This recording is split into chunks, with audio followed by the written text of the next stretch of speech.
Muchas gracias. Muy buenos días a todos. Gracias por estar acá físicamente y también a quienes nos sintonizan desde sus casas o remotamente, pues gracias por el tiempo. Este panel, cual me honro en moderar, recoge diversas visiones de diferentes organizaciones, agentes de cambio, para justamente lograr el futuro sostenible que queremos. ¿Cómo nos imaginamos el futuro? Obviamente pasa por tener conversaciones sobre cómo nos imaginamos las ciudades, cómo nos imaginamos los accesos a los servicios de los que requerimos para hacer nuestra vida diaria, energía, movilidad, agua, saneamiento, cómo utilizamos los materiales, cómo disponemos de ellos en forma de residuos, cómo los aprovechamos. Entonces, en estos 40 minutos nos hemos dado a la tarea, mis colegas y yo, de presentar algunas visiones, presentar algunos desafíos, retos que también se pueden tomar como oportunidades para lograr justamente esta visión de futuro sostenible. Entonces, si me lo permiten, me voy a ir en el orden en el que estamos, de izquierda a derecha, para no tener tanto problema con el traspaso del micrófono. Y les voy a pedir entonces a Cintia, a Eduardo, a Bárbara y a Juan que nos platiquen muy brevemente, haciendo el uso del clicker, los que tengan presentación, para que el público que está aquí, probablemente el público local los conozca bien, pero pues también darle la oportunidad a las personas de las audiencias que nos están sintonizando de manera remota, pues que conozcan las diferentes iniciativas que existen a nivel local, y a partir de ahí ya empezar a encauzar una conversación y ver cuáles son los retos que enfrentamos. Entonces, adelante, por favor. Hola, ¿qué tal? Muchas gracias por la invitación. Agradeciendo que este evento haya aterrizado en Monterrey para que podamos contarles todas las grandes cosas que han pasado en los últimos años en materia de innovación pública, abierta, social y digital en la ciudad. No sé si tendrán mi presentación. Sí, pero se aparece, si no, no pasa nada.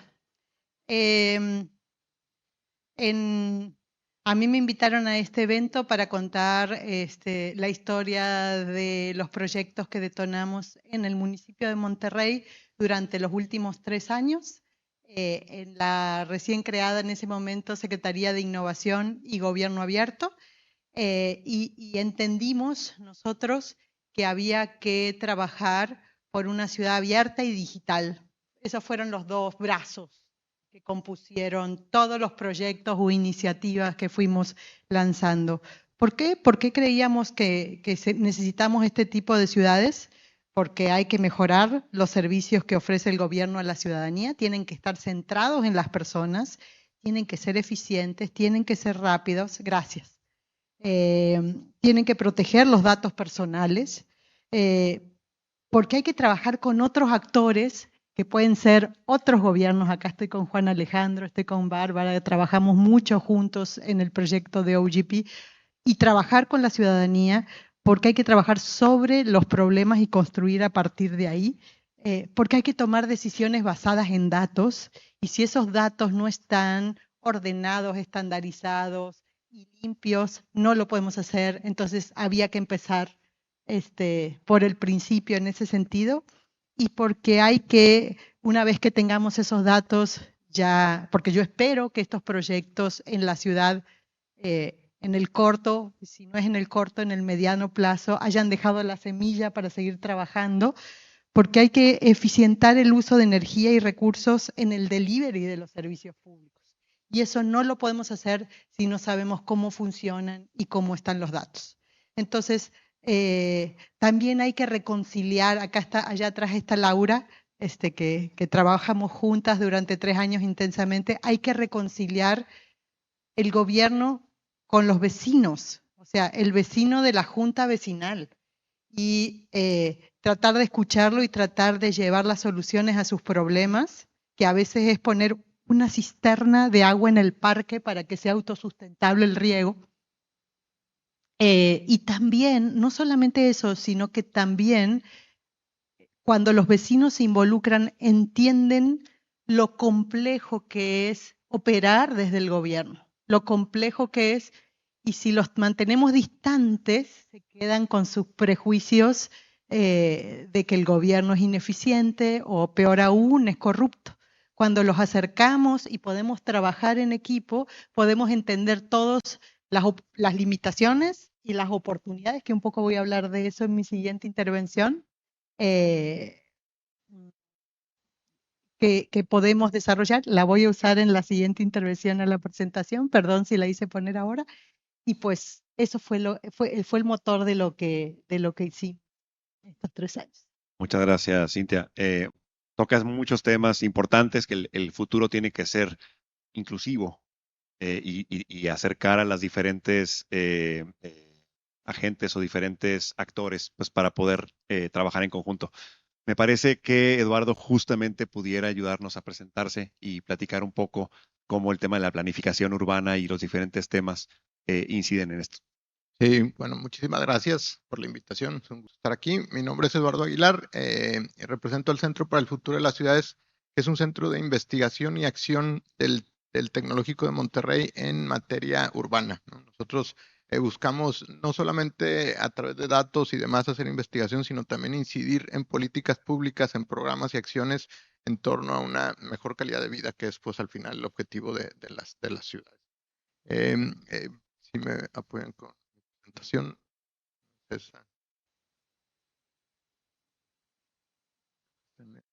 Partido. Bueno, si no, ¿por qué la importancia de hablar de las ciudades, no? Hoy el 55% de la población en el mundo vive en ciudades y en México, bueno, ese umbral ya se superó. Hoy está más del 70% de la población mexicana viven en entornos urbanos, ¿no? Pero ¿cuál es el reto de las ciudades? Las ciudades también a nivel mundial generan el 70% de emisiones de CO2. Son los entes de mayor impacto y de mayor huella ecológica en el mundo. Y bueno, esto se distribuye en distintas proporciones, ¿no?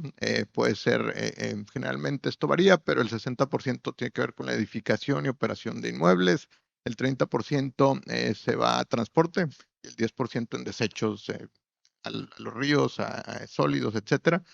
Como les decía, esta proporción varía. Hay ciudades como la Monterrey, que es el 60% de las emisiones son por transporte, ¿no? Y se revierte ahí 30% movilidad.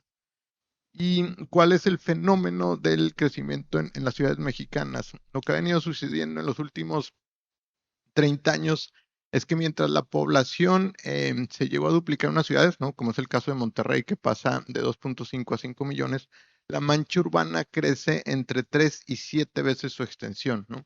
Y esto que nos genera, pues, ciudades muy ineficientes, ¿no? Un poco como de contar el costo de operación, pero también nos genera otras externalidades negativas ambientales, el impacto en la urbanización de zonas naturales, de áreas de absorción, etcétera, y un costo también en temas de competitividad, ¿no? Una ciudad poco eficiente, poco amable, poco atractiva, en términos de costos de infraestructura, ¿no? El tubo, el asfalto, garantizar la seguridad en toda esta zona. Y bueno, pues lo más importante en temas sociales, ¿no? El costo social, la calidad de vida que este modelo de ciudad está generando en la mayor parte de la ciudad, ¿no? Entonces, a partir de estos datos, es importante evaluar y entender cuáles son los impactos que nos está generando esta ciudad, estos modelos de ciudad, qué acciones podemos tomar a partir de la generación de datos para después transformarlos en políticas públicas que reviertan este modelo urbano. Entonces, bueno, pues es un poco de los temas que estudiamos desde el Centro para el Futuro y te doy la palabra. Hola, ¿cómo están? Oigan, estoy un poquito enferma, entonces por ahí me disculpan por la voz. Pues gracias por venir, qué padre platicar con ustedes acá ahora en este espacio. Yo les voy a contar un poquito de lo que hacemos en Cómo Vamos. No sé si por ahí pueden poner la presentación, igual es una slide. En Cómo Vamos Nuevo León, espero que la mayoría de ustedes ya hayan escuchado de lo que hacemos. Hacemos muchas cosas, pero ahorita les quería contar principalmente como de 2 categorías de actividades que hacemos en Cómo Vamos. Una es la evaluación de gestión gubernamental, que tenemos alcalde Cómo Vamos y gobernador Cómo Vamos. En ambas programas tenemos una serie de indicadores, por ejemplo, en Alcalde Cómo Vamos, con la administración pasada había 38 indicadores de distintos temas por ejes, medio ambiente, finanzas, desarrollo urbano, y así también con el gobierno del estado. En cuestiones metodológicas es interesante porque muchas metas se las ponen los mismos gobiernos, porque algo que buscamos con nuestra evaluación es pues que sean cosas realizables, o sea, que sean metas retadoras, pero realizables por los gobiernos. Y algo que buscamos, o sea, que se me hace bien interesante, es que luego esto lo complementamos con la segunda serie de actividades, que es lo que tenemos de percepción ciudadana, que estamos integrando, que bueno, es básicamente como estas dos categorías. En percepción ciudadana tenemos un gran ejercicio desde el 2016, que es la encuesta Sí Vamos, que se hace en colaboración con el Centro de Investigaciones Económicas de la Universidad Autónoma de Nuevo León, que aparte es representativo, tiene varios niveles de representatividad, es representativo por municipio, por sexo, por regiones, por ejemplo, para la periferia, que eso lo integramos apenas el año pasado y arroja datos súper interesantes. La encuesta tiene más de 160 preguntas, entonces pregunta a las personas por muchísimos temas, entre ellos temas ambientales, y relacionándolo con lo que iban ahorita mencionando, sobre calidad de vida, por ejemplo, la encuesta nos da algunos datos bien interesantes, como que el 46% de las personas en Nuevo León, su viaje principal es en automóvil, que eso luego, si lo comparamos también con datos de Alcalde Cómo Vamos, por ejemplo, el año pasado, en 2023, en promedio, las administraciones metropolitanas gastaron de su inversión en movilidad, solo el 24% fue en movilidad no motorizada. Es decir, que el 75%, 7.5 de cada 10 pesos, se invirtió en infraestructura para el automóvil. Y generas este tipo de información para nosotros es relevante en dos vías. O sea, una para la ciudadanía y que se use para luego exigir mejores políticas, pero también para los mismos gobiernos, porque creo que ayuda también a desmontar ciertas narrativas. Por ejemplo, en este caso el automóvil, o sea, si comparamos cómo la mayoría de los recursos públicos se han ido invirtiendo en infraestructura para el auto y luego vemos datos como los que nos da la encuesta, también tiempos de traslado en promedio para el 2023, los tiempos de traslado reportados por la ciudadanía fueron de 83 minutos en promedio en el área metropolitana. Y luego aparte tenemos otros datos como de horas dedicadas al día a trabajo remunerado y no remunerado, que aparte por sexo es interesante porque para mujeres es más alto cuando agregas el trabajo no remunerado. Pero estamos hablando de 12.9 horas, casi 13, para las mujeres que le dedican al trabajo, que si a eso le sumas los 83 minutos del traslado, que aparte en unos municipios es mucho más alto, pues también puedes ver y profundizar mucho más en lo que está pasando en la vida de las personas. Y bueno, ahorita vamos a platicar un poco más como de los retos y oportunidades, pero a grandes rasgos, esto es lo que hacemos, generamos muchos datos en la evaluación de gestión, son datos duros, todo se lo pedimos a los municipios y vamos evaluando su avance en estos indicadores. Y los datos de percepción, pues es directamente lo que nos dice la ciudadanía. También una pequeña promoción, bueno, no se alcanza a ver el QR, ahorita me muevo tantito, pero tenemos un chatbot en donde pueden evaluar parques de su colonia, que esta información también es interesante porque ahí pues son personas que directamente pues nos están compartiendo cómo es su experiencia en estas áreas de la ciudad. Y entonces, bueno, generamos información que ustedes pueden aprovechar y que luego nosotros vamos con los gobiernos para impulsar pues que mejoren.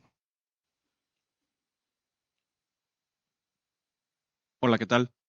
Pues yo voy a seguir hablando muy probablemente de datos y de hecho nosotros generamos datos. Hoy algunos me conocen, tengo dos cachuchas aquí ahorita. La de CIEHUACA, que es lo que les voy a presentar, pero también soy coordinador de la Comisión de Desarrollo Sustentable de Consejo Nuevo León, que trabajamos justo con las tres instituciones que están aquí representadas también con mis compañeros. Pero me voy a centrar en CIEHUACA. Entonces, y es un tema de agua muy importante, en donde tenemos unas problemáticas muy específicas y me quiero centrar mucho en contaminación del agua, ¿no? Estamos hablando de abundancia del agua, de la cantidad que tenemos, de dónde está, etcétera, pero siempre se nos olvida que la seguimos y seguimos contaminando, ¿no? Este es el río Sonora, que lleva no sé cuántos años ya contaminado por ilegalidades y por cuestiones de corrupción por la minería. Y esto pues es un tema de inundaciones que no se previeron por cuestiones que no había sistemas de alerta temprana, y esto es en Colombia. Y pongo México y Colombia porque el proyecto de CIEWAC es un proyecto México-colombiano que lleva 2 años operando y que de hecho de una vez me atrevo a decir y agradecer a Wingu porque Wingu nos ayudó a generar la plataforma con la que estamos participando actualmente. Entonces, el gran tema del monitoreo de calidad del agua es que no hay prevención, es decir, no la monitorean, ¿no? ¿Y por qué no la monitorean?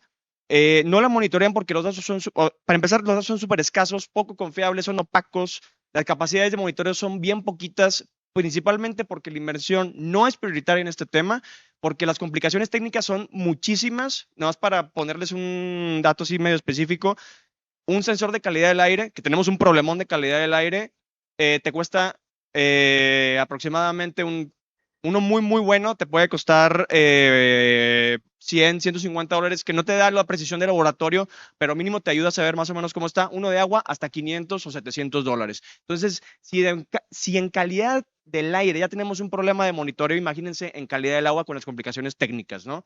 Y además de eso, pues en términos de capital humano tenemos pocos especialistas en el tema y pues con todos estos datos y teniendo en cuenta que el monitoreo es súper importante para tener una gestión sostenible del recurso hídrico, pues creamos CIEWAC, tratando de democratizar el monitoreo de calidad del agua y apoyar a los operadores del recurso hídrico, a las organizaciones civiles en campo y a los gobiernos a que puedan hacer monitoreo adecuado. Entonces generamos un modelo comunitario inteligente descentralizado para el monitoreo de calidad del agua y la cantidad de agua. ¿Cómo funciona esto y cómo se ve? Básicamente agarramos datos de bases públicas, datos cualitativos y cuantitativos que generamos nosotros a partir de ciertas y diversas metodologías. Y además de eso le metemos un tema tecnológico súper importante donde generamos una red descentralizada de sensores. Vamos empezando, no sé, tampoco crean que llevamos 1000 sensores ahí, pero ahí vamos, lo procesamos y lo que generamos es un sistema de alerta temprana. No sé si está contaminado por plomo, no sé si está contaminado por petróleo, por algo, pero nos dice aquí hay un problema. Y eso en términos de eficiencia y en costos es más importante porque sabemos dónde hay un hotspot. No sé qué pasa, pero hay un hotspot, llegamos ahí y ahora sí con agua y los que les toca, pues que no se gasten el dinero haciendo en 31 kilómetros de monitoreo de laboratorio que a veces no encontramos nada, sino este punto. Y entonces tenemos una plataforma que otra vez nos ayudó Wingu a desarrollarla. Pero lo más importante, y aquí empiezo con algunos retos y oportunidades que hemos encontrado, es que si no le metemos al trabajo comunitario y no vamos con la comunidad, esto no sirve para nada. Nadie va a monitorear, nadie va a generar datos, nadie va a utilizar los datos, nadie va a mejorar los sistemas de movilidad, nadie va a utilizar los datos que están generando organizaciones como Cómo Vamos si la comunidad no tiene el acceso a esto y si no saben cómo utilizarlos. Y nosotros estamos tratando de hacer justo esa última milla de la rendición de cuentas que siempre se queda ahí. Datos, datos, datos, datos y el tomar de decisión cuando los tocó, ¿no?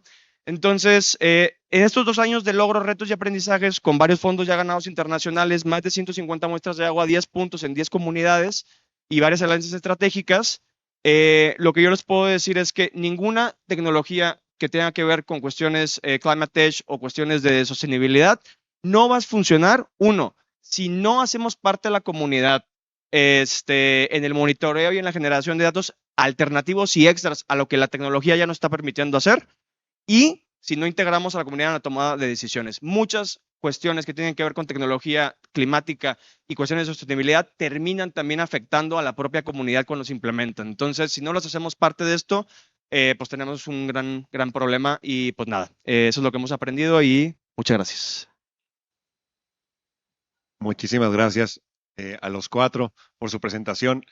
Ya adelantaban algunos lugares comunes que creo que nos sirven como vasos comunicantes o puntos de entrada. Platicaban de la importancia de tener información veraz para la toma de decisiones, indicadores, trabajar con la comunidad claramente, porque se pueden generar muchos datos y mucha información, pero si no hay incidencia o no hay invitación a acción, pues van a desgraciadamente quedarse en la gaveta de algún archivero o alguna cosa así, ¿no? Me gustaría ya justamente ahora, Juan Alejandro nos empezaba a mostrar qué desafíos y qué retos hay, ¿no? Me gustaría pasarles el micrófono, y puede ser en orden o puede ser así con una mano levantada, para entender cuáles han sido esos desafíos para conseguir información o para buscar justamente lograr estos objetivos que necesitamos para lograr un futuro más sostenible. Ya hablaba Juan Alejandro de que pues, necesitamos más interacción. Me gustaría que diéramos un doble clic quizás. ¿Cuáles son esas barreras para mayor participación comunitaria? No sé si alguien quiera compartirnos su experiencia, o nos vamos así por... Bueno, ahora sí, si pudieran la presentación, agradecería. La primera. Bueno, desde adentro del gobierno es muy difícil, pero no es imposible. Y vale la pena, porque podemos demostrar que sí hay un antecedente de que sí se puede hacer, y que eso sea contagioso en el mediano plazo para otros funcionarios públicos y políticos que entren al tema de la innovación pública.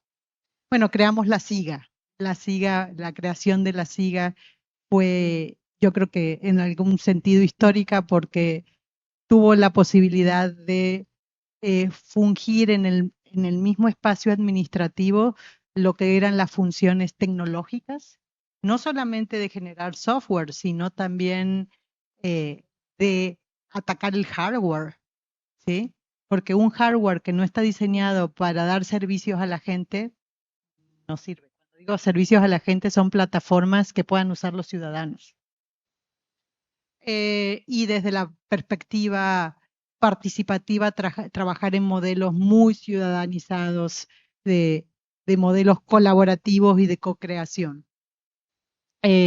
Nuestra idea era implementar estrategias de gobierno digital, estrategias de gobierno abierto, y la visión siempre es aspiracional. Aspirar a imaginarnos al gobierno de Monterrey como el más innovador y participativo de América Latina, ¿por qué no? Si tenemos grandes universidades, tenemos grandes empresas, tenemos una sociedad muy pujante, ¿por qué no podemos tener gobiernos de primera? ¿Por qué? ¿Por qué no? Porque lo tiene que tener Barcelona y Monterrey no. A la siguiente, por favor. Los desafíos fueron un montón.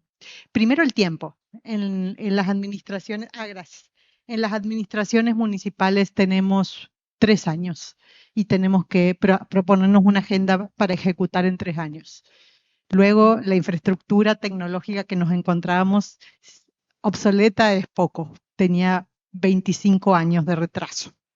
Y entonces uno tiene que empezar a ejecutar medidas y al mismo tiempo, lo que hablábamos afuera, ¿no? Y al mismo tiempo poner a tiro la infraestructura, generar equipos diversos, porque una de las cosas más importantes que aprendimos, de las lecciones más interesantes que aprendimos en estos 3 años, es que la innovación surge de la disrupción, y la disrupción está en el riesgo y en el conflicto. Entonces, si uno no provoca equipos de diferentes historias, que tengan diferentes visiones y que provoquen, la innovación no va a suceder. Entonces se da en un escenario de bastante desgaste y donde hay que probar nuevas formas con ensayo y error. El aprendizaje es una parte fundamental de este ecuación o de este modelo. Y esos equipos diversos y el ensayo y error lo podíamos ejecutar adentro de la secretaría, pero cuando uno va con otras secretarías, porque resulta que los trámites los tienen otras secretarías y resulta que los datos las tienen otras secretarías, la resistencia burocrática es lo más compleja que se puedan imaginar. Desde pedirte 20 juntas para explicar 20 veces lo mismo, y cuando creas que ya lo entendieron, no y vuelven a lo mismo. Sí lo entendieron, pero como que no lo quieren entender. Hasta decir que te van a denunciar. Hasta decir que te van a denunciar. ¿Sí? ¿Por qué? Yo creo que lo más grande es el miedo al cambio. La gente cree que esa solución tecnológica, más que ayudarle en su trabajo, le va a quitar el puesto de trabajo. ¿Sí? No lo asocio tanto a una cuestión de corrupción. Sí la hay, pero no es el motor más grande. No sé, Alejandro, vos que estuviste también adentro, es el miedo al cambio y a perder el trabajo. los marcos jurídicos súper restrictivos para hacer compras. Imagínense cuando uno tiene que hacer compras de innovación tecnológica, la primera compra de nube, la primera compra de un diagnóstico de ciberseguridad y se lo tiene que ir a explicar al señor de adquisiciones, ¿sí?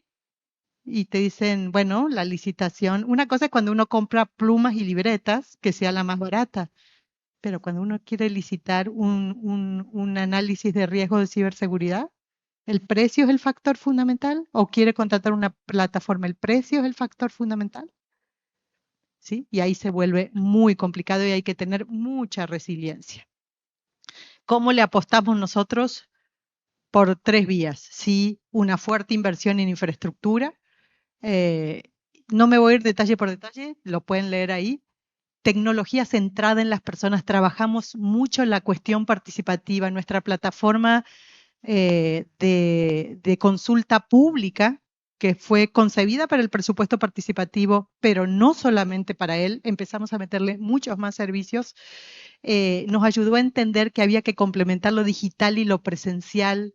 Son dilemas que con Laura vivimos muy de cerca y ajustar la tecnología a las necesidades de la persona de la colonia que quiere subir su proyecto de presupuesto participativo o quiere votar. ¿Cómo hacemos esa coordinación o esa hibridación entre lo digital, que es muy necesario por muchas razones de trazabilidad, de transparencia, con lo presencial que muchas personas requieren?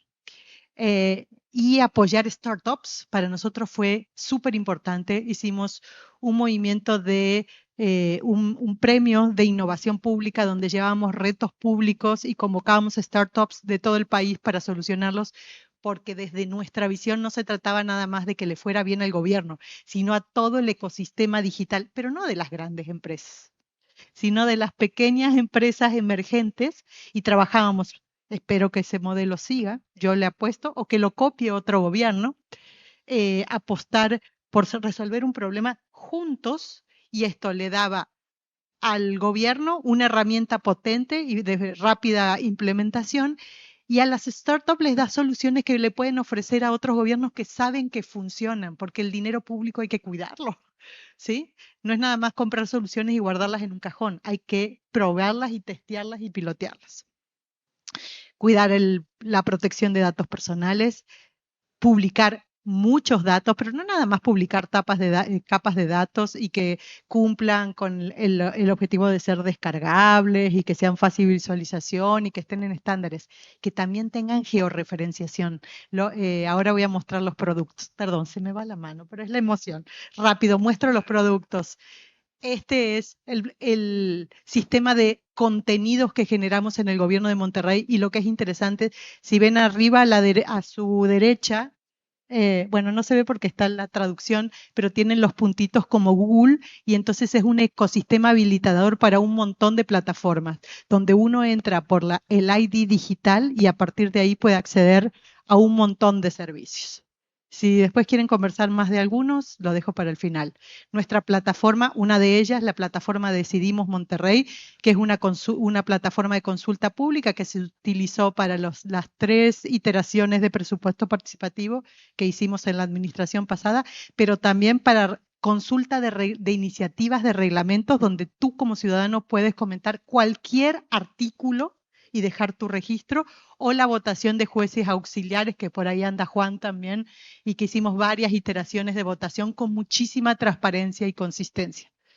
El ID digital, que para mí es un logro importante, al no tener una identidad digital a nivel nacional, nosotros hicimos un convenio con el INE para autenticar tu identidad directamente contra el INE y poder asociar tu identidad física con tu identidad digital sin hacer un uso de tus datos personales. Y que a partir de ahí te pudieras conectar con todas las plataformas. Esto debería de seguir creciendo.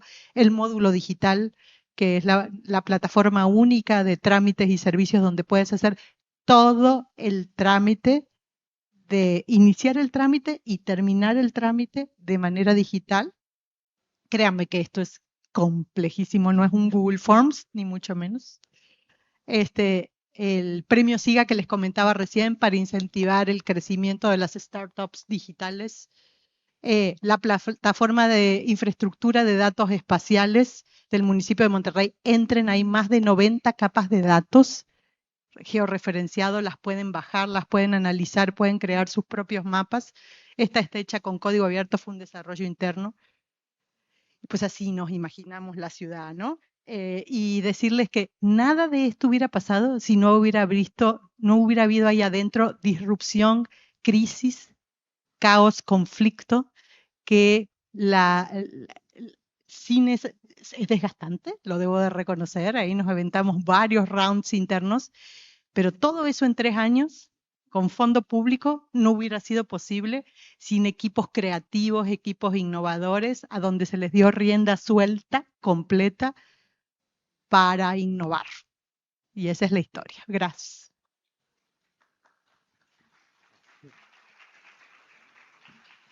Gracias. No sé si me pueden apoyar con la presentación. Ahora sí.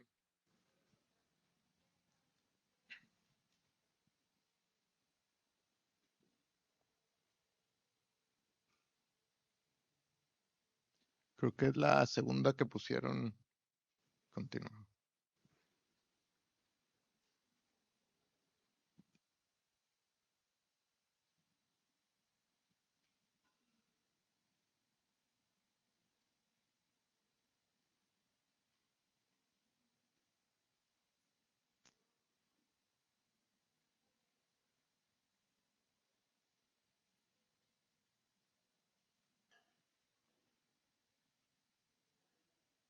Gracias.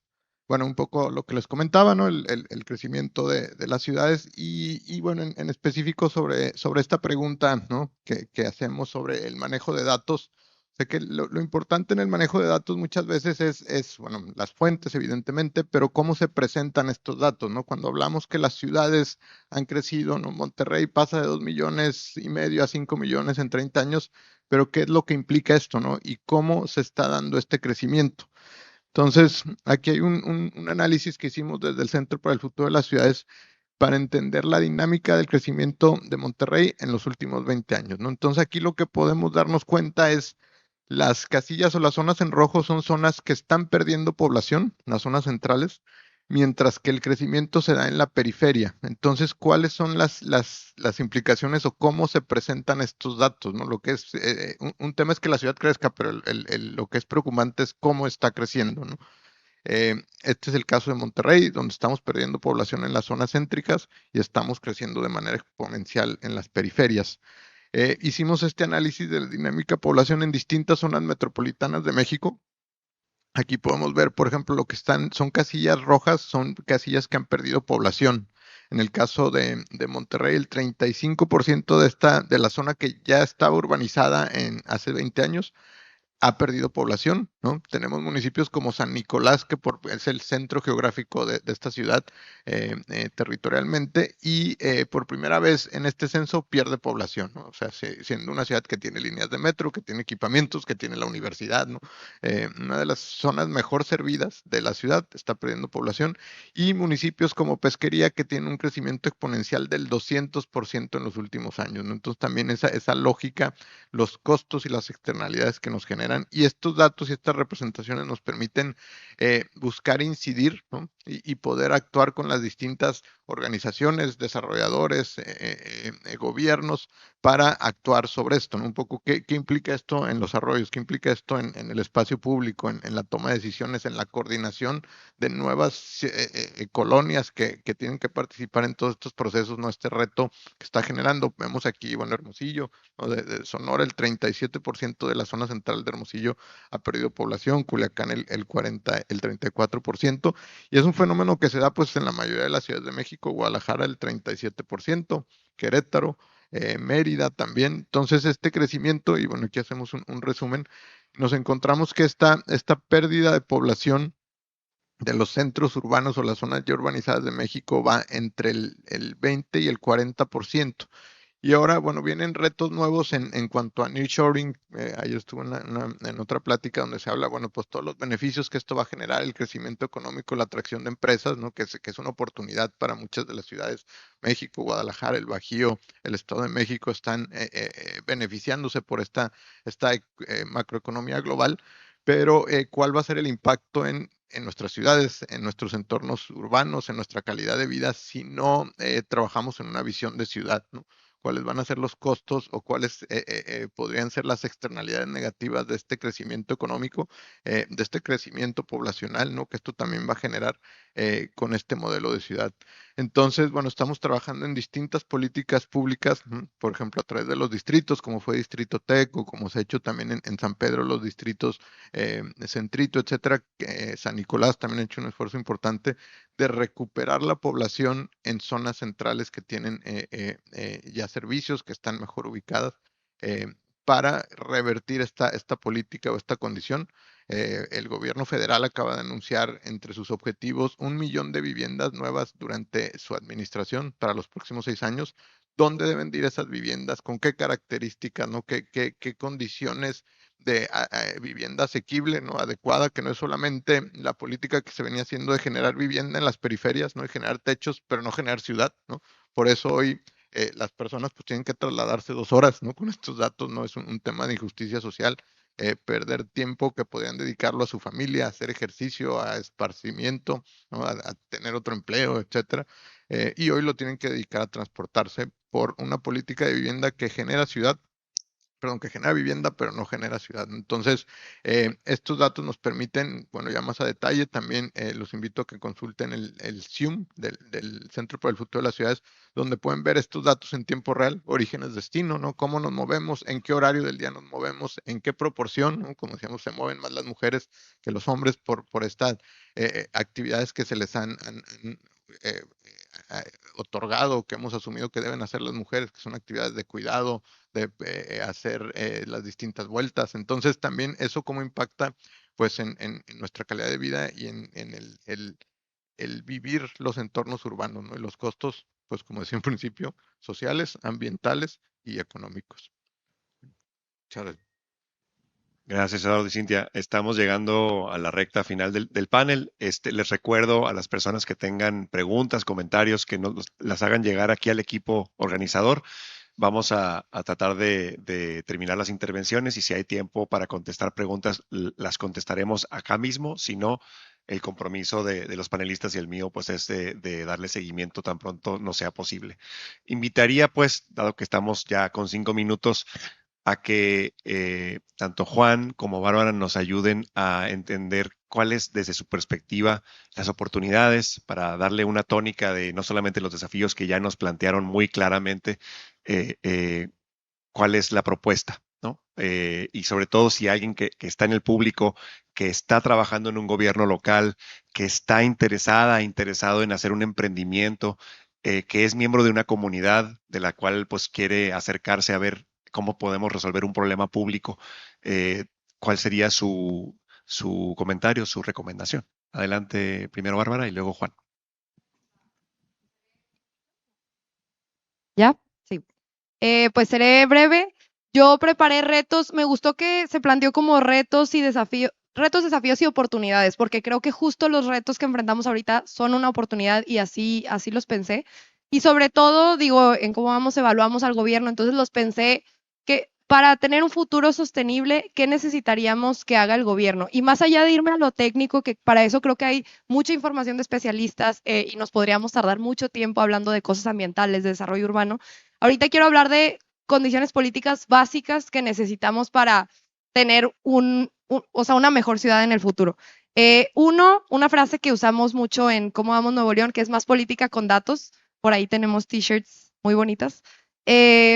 Pero de verdad en los gobiernos, o sea, parte importante de nuestros indicadores, aparte obviamente de ir monitoreando cómo avanza el gobierno en esos temas, es una excusa para obligar a las administraciones a que generen, sistematicen, centralicen esa información, porque de verdad, o sea, no se imaginan, digo, bueno, sí sé que se lo imaginan, pero para quienes tal vez no han estado en contacto con los gobiernos municipales, o sea, dentro de la burocracia, sí hay, o sea, muchas cosas que todavía no son de forma digital o que están atomizadas entre las distintas dependencias. Entonces, un primer paso es que se genere mejor esa información y que eso permita entonces hacer un análisis para tomar mejores decisiones. Entonces nuestros indicadores un poco sirven para eso, y cuando los gobiernos nos dicen, oye, pero es que no tengo esa información, es de que justo, o sea, quiero que la empieces a centralizar, porque son actividades que ya hacen, simplemente no la documentan de una manera que luego les permite hacer análisis de datos.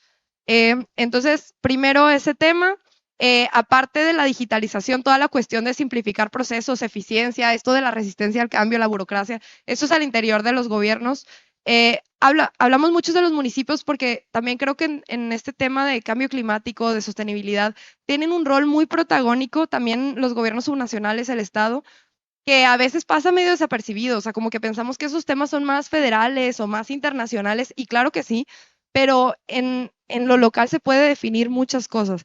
Entonces también eso me lleva al siguiente punto, que es voluntad política orientada, por ejemplo, hacia una visión a largo plazo, y a una coordinación que, por ejemplo, hemos visto lo que pasó aquí en Nuevo León, ¿no? Con el conflicto político y cómo la falta de coordinación en una zona metropolitana, cuando los problemas son compartidos, pues tiene costos sociales y ambientales fuertísimos que impactan en la vida de las personas. Entonces creo que también una condición, o sea, como básica para un mejor futuro es eso, gobiernos que estén dispuestos a coordinarse y a pensar a largo plazo. Y diagnósticos y recomendaciones hay muchas, o sea, el tema es la implementación. Y la tercera, lo que veníamos hablando, el tema comunitario, de participación ciudadana, social, o sea, alianzas multisectoriales, por más que esta palabra ya esté como choteada, pero sí, o sea, y hay conceptos ahí interesantes también que emplean la tecnología como datos generados por la ciudadanía, que creo que va un poco por lo que están haciendo en Ciehuaca. Pero bueno, entonces esta colaboración entre varios sectores y más involucramiento de las personas, creo que eso nos va a ayudar a tener un futuro más sostenible. Yo nada más terminando con una pequeña historia como para decir creo que es uno de los principales obstáculos y una oportunidad al mismo tiempo, y con esto creo que es un buen cierre. Y resumo con que creo que hay una falta de visión de los tomadores de decisión. Con esto que dices de visión de largo plazo, creo que no estamos entendiendo, y una falta de visión también en cuanto a las facultades que tienen. Muchas veces se excusan con que no es mi facultad, a mí no me toca, pero sí pudieran ellos ser los iniciadores o catalizadores de un proceso con el que sí le toca, ¿no? Y hacer conexiones adecuadas. Entonces, hace 2 semanas estábamos en el Water Disruption Challenge. Ciehuaca estaba como mención honorífica, felicidades al equipo, y unos operadores de agua de otros estados, no fue aquí, no fue Agua y Drenaje, les puedo asegurar, pero fueron otros operadores de otros estados que nos decían: a mí no me importa tu proyecto, a mí no me ayuda en nada, porque yo no tengo nada que ver con esto, la Conagua es el que debe de hacer esto, Semarnat, la Profepa, etcétera. Y yo, sí, pero tú utilizas el agua de la cuenca, y la cuenca no está sana, y la cuenca está en crisis, está en crítica, y tú ¿de dónde vas a sacar después el agua si la cuenca, aunque no te toque cuidarla, aunque no te toque hacer esto, de dónde vas a sacar el agua? ¿No? Digo, hay un problema normativo mexicano por el tema de agua y etcétera y demás, pero tú sí puedes ser un catalizador para el organismo de Cuenca, para la Conagua, para la Semarnat, para la Profepa, etcétera. Y sí podemos hacer algo en conjunto, y monitoreamos la cuenca alta, monitoreamos todo. No me toca. Entonces, creo que esa falta de visión nos provoca un problema, porque muchas veces, solamente porque nos dicen mucho en innovación y cuando pichamos a un cliente, no, pues ese no era tu cliente, te equivocaste de mercado. Es que no se trata nada más del mercado, se trata también cuando le pichas al aliado que te va a conseguir el mercado para que después tu producto pueda salir y pueda ayudar a muchas personas. Entonces, creo que nos falta visión, y yo diría que esa es una de las principales cosas. Si nos iríamos en alianza, todos, en el ecosistema, aunque no nos toque, llegamos con el que le toca, y ahora sí nos compran la idea y podemos ser más catalizadores de cambio, ¿no? Muchas gracias, Juan. Creo que entonces, como puntos para cerrar, hay varios puntos en común. Mencionamos el tema de ser disruptivos, de darle la bienvenida a esquemas ambiciosos de la administración pública, de ser innovadores. Justamente, pues es una de las partes importantes de este festival, de buscar con cierta permisividad el error, pero buscar esa disrupción y buscar esa innovación que nos va a ayudar a eficientar procesos y a darle una mejor experiencia, pues a las poblaciones a las que las autoridades sirven, pero también obviamente tener tecnologías y soluciones basadas en el usuario, ¿no? Me gustó el concepto que describías, este tema de las ciudades de 15 minutos, ¿no? Que tenemos que empezar a pensar en diferentes núcleos para evitar estos tiempos de traslado y todo al final deriva en ayudar a que la tecnología y la innovación incidan en la calidad de vida de las personas, ¿no? Entonces, les agradezco mucho, les damos un aplauso, por favor, aquí a los panelistas.